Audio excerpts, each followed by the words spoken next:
Episode 152, Going Home with Him.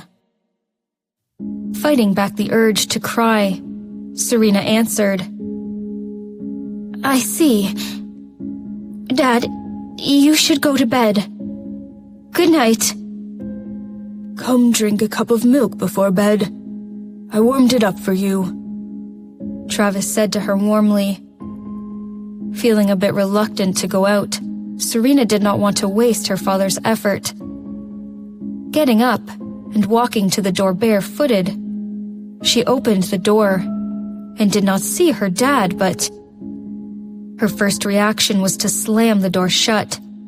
But Jake quickly put his hand on the door. Serena slammed the door hard, but felt a strong resistance. Bang! Ugh! Jake let out an exaggerated cry. Shocked, Serena quickly opened the door. Seeing him holding his fingers, she was terrified and grabbed his hand. It was blue and purple. She asked hurriedly, "Does it hurt?" He did not answer, but used his other hand to take her into his arms. Startled, she looked up and saw his eyes, as deep as a lake. Still mad, she struggled to push him away, but was not his match. No matter how she wriggled, he did not move. Serena bristled. "Let go of me!" "My hand hurts." Jake looked at her with puppy eyes. "You're responsible for it, and you're chasing me away. That's terrible." Feeling guilty, she shut her mouth. Looking down at his fingers, she found they were bruised, looking scary. It looked like it must hurt a lot. "Does it hurt a lot?"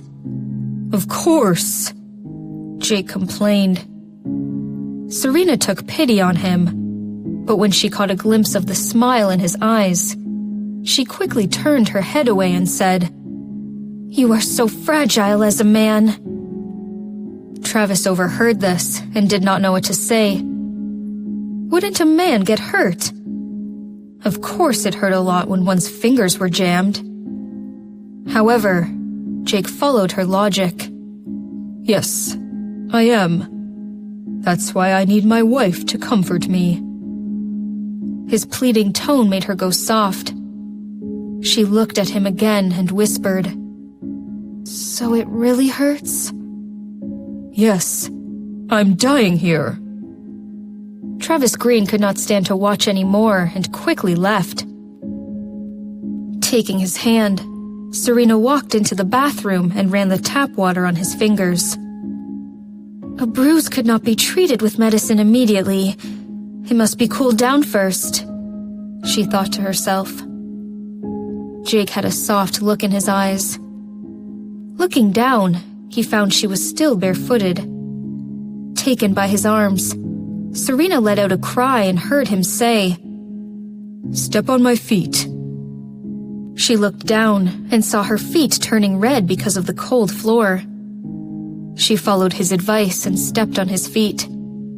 Turning off the water, she said, "Let's go." "What do you want to do?" "Put on my shoes." "What for?" "To get some ice from the fridge." "All right," Jake answered. Holding Serena in his arms, he happily walked to the kitchen and opened the fridge. "How much do we want?" "Just a piece," Serena said. "And get a towel." "Where's the towel?" "The bathroom." Holding her, Jake walked to the bathroom again and got a towel. "What now?" He looked down at her. Her cheeks as pink as an apple, Serena said in a low voice, "The sofa now." Jake lit up and obeyed. "Yes, ma'am." Serena's cheeks were burning as she let him take her to the sofa.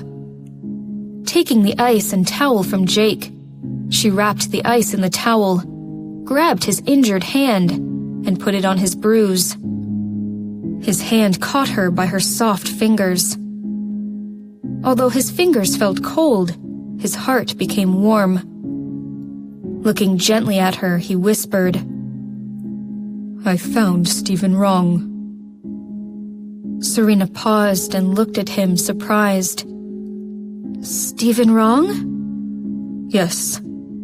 He and Lila Cox are planning to get rid of the baby, and then frame you for it. Don't get close to Lila for a while. Serena was slightly shocked. This was indeed what Lila would do. However, how did he learn that? You eavesdropped? She looked at him curiously. Jake did not like that word, frowned and directed her. To be exact, I listened openly. Unfortunately, it was not recorded. Otherwise, that would be enough to clear his name. She blinked, looking confused. He explained. Stephen Wrong pretended to be a doctor and entered the hospital. When Lila was there, he was chatting with her. So, he caught Stephen. You're keeping him hostage? Given how Jake did things, he was not someone who would let his enemy go. Indeed, he nodded with approval in his eyes. Yes. Somewhere secret. That won't work, right? If his family discovers it. Stephen Wrong was from Austin. Although she did not know what he did, when Miranda had given birth in Serena's previous lifetime, Stephen's family had sent 12 people over with an old man to name Miranda's daughter. It was definitely a prominent family, probably the same as the Robinson family. That's exactly what I want. Stephen Wrong had overstepped his boundaries and hurt his wife. So Jake had never planned to let him off the hook. The Wrong family and the Robinson family had always been equally prominent. Since the Wrong family had offended him first, it was only reasonable that he hit back. Serena was not the smartest pea in the pod and knew nothing about politics.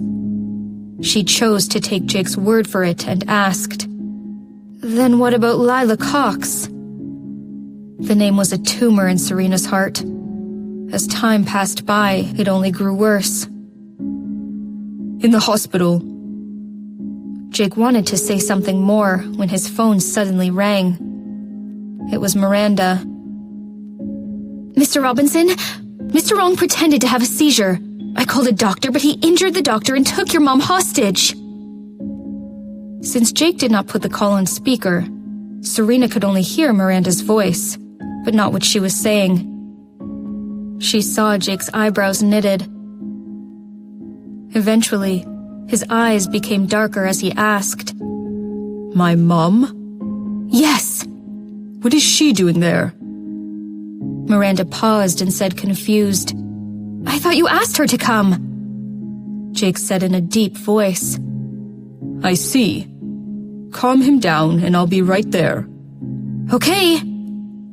Jake hung up and went off the sofa under Serena's surprised gaze. Wait. He looked down and rubbed her hair, saying gently, Something came up. Rest here for a while and I'll pick you up after it's done. Okay. Although Serena did not know what had happened, she knew it would not be anything trivial, given how hurriedly Jake left. But wasn't he going to take her home? She was ready to go home with him.